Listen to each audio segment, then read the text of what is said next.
قشنگ جور شده و حوزه تا اینجا رسیده. دیگه از این به بعد انشالله دیگه باید ما شما کمر همت بسته و از این مردم چه رقم تشکر کنیم. آقای مرادی عزیز، می انجمن بخش دوستان معرفی کو. سلام آقای عزیزی، خوبین؟ سچم خوبه؟ بخیر. ما اسدالله مرادی، یکی از اعضای انجمن دهقانان پشگام جاغوری.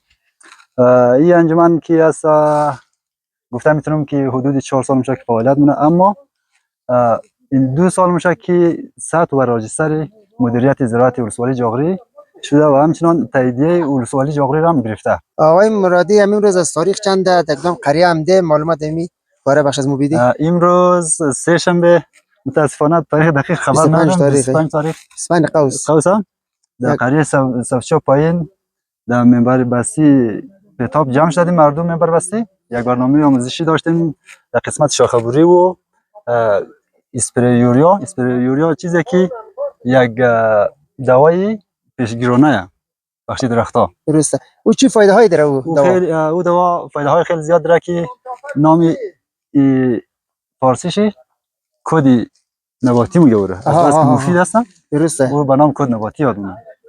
درسته. تشکر که انجمن بخش دوستان معرفی کردین. نام از انجمن چیه؟ درباره نام از انجمن بخش دوستان معرفی کن. نام چرا؟ نام انجمن که است انجمن دهقانان پشگام جاغوری. خب این انجمن فقط یک منطقه فعالیت داره یا نه در سر تا سر جاغوری فعالیت داره؟ نه، همون رقم که از نامش هم پیدایه و در اساسنامه‌اش هم ذکره که انجمن دهقانان پشگام جاغوری در سطح جاغوری. اگر در توانایی انجمن باشه فراتر از ولسوالی جاغوری در سطح ولایت، در سطح دیگه ولسوالی، حتی هدف از ما اینه که بتونیم انجمن خود در سطح افغانستان بخیر معرفی کنیم.